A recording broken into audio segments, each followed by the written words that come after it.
خيركم من تعلم القرآن وعلمه. Bismillahirrahmanirrahim. Assalamualaikum warahmatullahi wabarakatuh. Alhamdulillahilladzi an'ama alaina bi ni'matil imani wal islam. Asyhadu an la ilaha illallah wahdahu la syarikalah wa asyhadu anna Muhammadan abduhu wa rasuluh. Allahumma salli ala sayyidina Muhammad wa ala alihi wa sahbihi ajma'in. Rabbi shrah li sadri wa yassir li amri wahlul 'uqdatam min lisani yafqahu qawli, amma ba'du. Hadis yang kita baca pada pagi hari ini hadis meneruskan dari subuh yang lalu. Bismillahirrahmanirrahim. Wa an Purai'ah binti Malik radhiyallahu anha anna zaujaha kharaja fi talabi a'budin lahu faqataluhu qalat fasa'altu Rasulullah sallallahu alaihi wasallam an arji'a ila ahli fa inna zauji lam yatruk li maskanan yamlikuhu wala nafaqahu faqala na'am falamma kuntu fil hujrah nadani faqala amkusi fi baitiki hatta yablughul kitab ajalah qalat fa'tadtu fihi arba'ata ashhur wa ashran qalat faqadha bihi ba'da dzalika Utsman akhrajahu Ahmad wal arba'ah wa sahih Tirmidzi wa Dzahali wa Ibnu Hibban wal Hakim wa ghairuhum. Dari Purai'ah ibinti Malik radhiyallahu anha bahwasanya suaminya telah pergi mencari hamba-hamba sahaya kepunyaannya dan hamba-hamba itu membunuhnya. Purai'ah berkata, lalu saya bertanya kepada Rasulullah sallallahu alaihi wasallam, bolehkah saya kembali kepada keluarga saya karena suami saya tidak meninggalkan belanja dan tempat tinggal kepunyaannya? Beliau bersabda, iya boleh katanya. Maka setelah saya berada di kamar, beliau memanggil saya dan bersabda, tinggallah di rumahmu sehingga datang waktunya habis idah. Ia berkata, kemudian saya beridah 4 bulan 10 hari. Ia berkata, dan Utsman pun memutuskan demikian. Dikeluarkan oleh Ahmad dan imam yang 4 dan disahkan oleh Tirmidzi, Juhali, Ibnu Hibban, Hakim dan lain-lainnya. Jadi di sini menjelaskan bahwasannya suaminya ini telah pergi mencari hamba-hamba sahaya kepunyaannya dan hamba-hamba itu membunuhnya.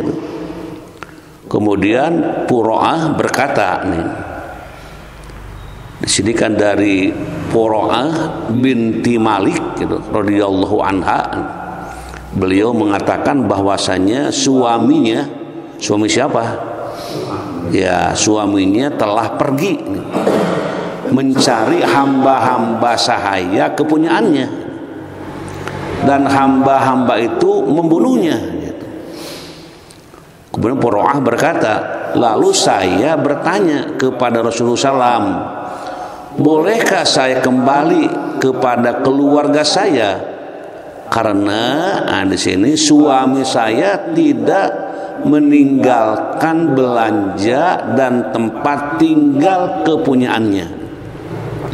Memang kewajiban suami itu kan memberikan rumah gitu ya, memberi pakaian, makanan gitu kepada istri itu. Nah ini hal ini jadi lain gitu ya. Kemudian beliau bersabda, iya boleh gitu. Maka setelah saya berada di kamar, beliau memanggil saya dan bersabda, tinggallah di rumahmu sehingga datang waktunya.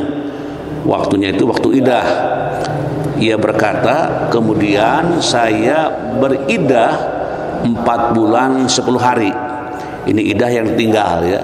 Kemudian kan ada idah yang ditinggal suami, terus idah yang karena ya istrinya datang nipas gitu kan kemarin, apalagi dan istri yang dicerai. Jadi itu ada beberapa macam idah.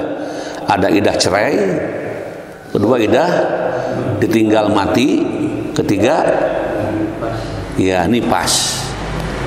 Dimaksudnya nipas itu begini, bukan nipas mungkin begitu sedang hamil ya, sedang hamil kemudian ditinggalkan oleh suaminya gitu, apa dicerai atau meninggal dunia gitu, maka idahnya itu sehabis melahirkan.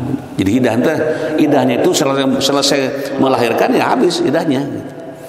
Jadi besoknya boleh menerima lamaran gitu.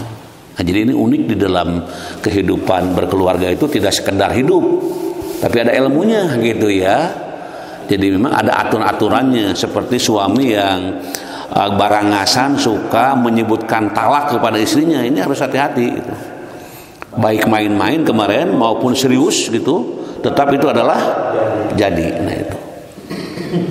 Jadi memang soal talak itu tidak bisa main-main, harus menjadi catatan para suami kalau berbicara, jangan sampai mengeluarkan kata-kata talak yang bisa jatuh talak itu gitu. Nah itu jadi memang jenis-jenis idah wanita yang menunggu masa datangnya peluang untuk boleh nikah kembali.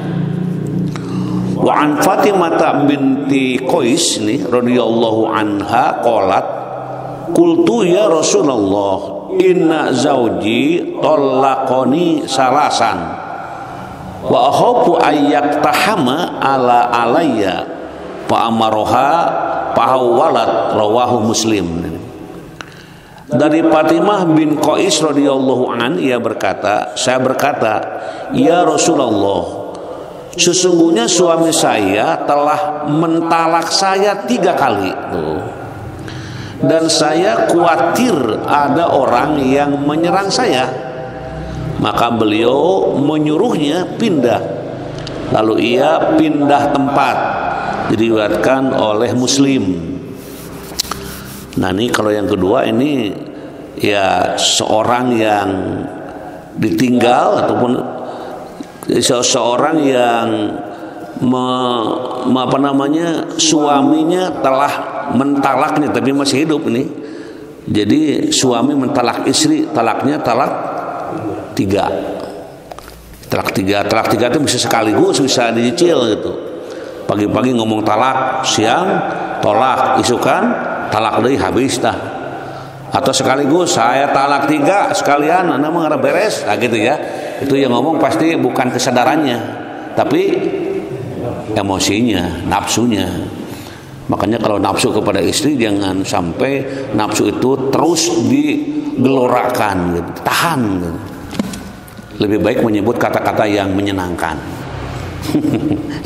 Keramak, bayangkan keramak gitu ya kepada istri, kata-kata yang indah. Aduh si cantik ini kenapa jadi begini misalnya gitu ya. Jangan kuceraikan. Wah ini bahaya. Terus ada orang yang mengatakan daun nyahun cenah Pak, saya ucap cerai itu nggak ada yang tahu, anak-anak juga nggak ada yang tahu cenah. Ya urusan pribadi dengan Allah gitu. Boleh dia mengatakan dia ada yang tahu gitu ya. Tapi urusan keyakinan, kepercayaan ini urusan yang tidak bisa diganggu gugat. Ini hubungannya dengan Allah Subhanahu wa taala. Nah, ini yang sudah ditalak 3, terus di situ ada khawatir. Saya khawatir ada orang yang menyerang saya gitu setelah diceraikan dengan talak 3. Nah, si istri ini ada kekhawatiran gitu. Kumaya, kira dari wah ya situasinya mungkin. ya boleh pindahlah, ngamankan diri gitu ya, untuk mencari keselamatan. Nah itu hadirin jamaah yang berbahagia, dua hadis yang kita baca pada pagi hari ini, dan ini masih panjang ini cerita indah ini. Cerita indah, cerita berkabung ini beberapa hadis terus muncul gitu ya. Dan bagi kita menambah informasi ilmu, karena bagaimanapun kehidupan ini tidak lepas dari segala keniscayaan, dan ilmu menjadi peluang untuk membuka ya dan memberikan keterangannya gitu. Maka ada suatu peribahasa, al ilmu nurun wal jahlu zulmun. Al ilmu nurun, ilmu itu cahaya. Maksudnya apa? Maksudnya kalau kita sedang kena gelap gitu, kena perkara gitu, maka ilmu ini akan memandu gitu ya. Ilmu, tapi ilmunya ya tentu bukan ilmu-ilmu yang asal ilmu, ini ilmunya ilmu agama, ilmu tauhidullah gitu ya. Karena ilmu itu semuanya hakikatnya datangnya dari Allah. Hanya manusialah yang suka membagi-bagi kotak-kotak ilmu gitu ya. Hakikatnya semua ilmu adalah datang dari Allah Subhanahu wa taala. Mudah-mudahan pengajian kita diridhoi Allah Subhanahu wa taala, dan sekarang sudah masuk ke tanggal 6 Sya'ban. Jadi kita sudah berada di bulan Sya'ban.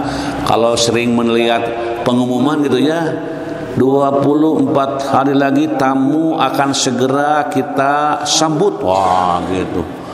Tamu yang dinanti-nantikan yaitu bulan suci Ramadan. Dan bulan suci Ramadan dulu itu kita tarawih di rumah. Dulu sebulan di rumah kan terus gitu. Nah apakah sekarang mau di rumah lagi gitu? Ya mudah-mudahan corona segera meninggalkan negara kita, meninggalkan dunia ini gitu.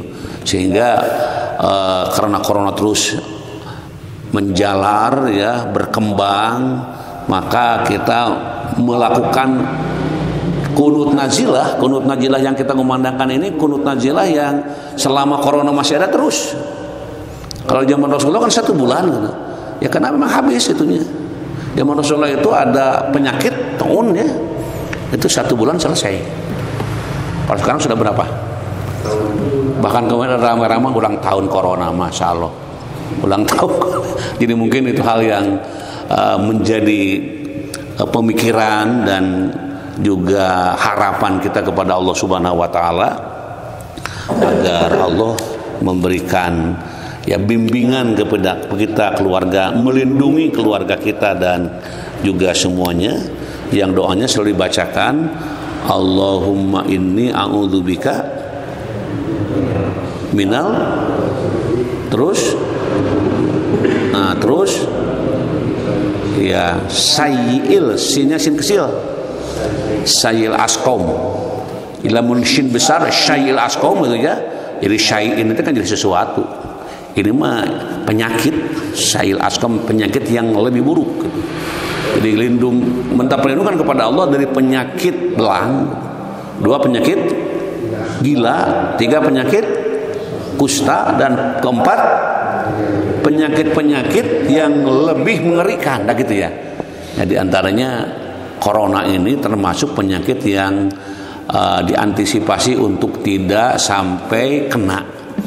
Dan kepada yang sudah kena ya itu sudah mengalami, dan itulah ada gitu.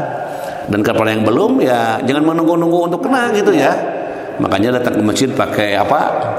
Pakai masker, cuci tangan, jaga jarak. Dan itu ikhtiar. Karena yang datang ini tidak tahu siapa gitu. Kemudian kita juga pulang dari mana wallahu alam gitu.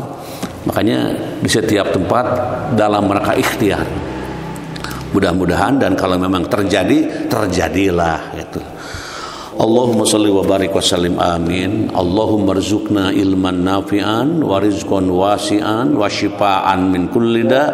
Allahumma yassir umurana, Allahumma faqihna fid din waghfir lana wa li walidaina warhamhuma kama rabbayana shighara. Rabbana hab lana min azwajina wa dzurriyyatina qurrata a'yun waj'alna lil muttaqina imama. Allahumma afini fi badani, Allahumma afini fi sam'i, Allahumma afini fi basari la ilaha illa anta. Allahumma afini fi badani. Allahumma afini fi sam'i. Allahumma afini fi basari la ilaha illa anta. Allahumma afini fi badani. Allahumma afini fi sam'i. Allahumma afini fi basari la ilaha illa anta. Subhana rabbika rabbil izzati amma yasifun wa salamun alal mursalin walhamdulillahi rabbil alamin. Subhanakallahumma wa bihamdika asyhadu an la ilaha illa anta astaghfiruka wa atubu ilaik. Wassalamualaikum warahmatullahi wabarakatuh. Ya Nabi salam alaika, ya Rasul salam salam alaika, ya Habib salam alaika.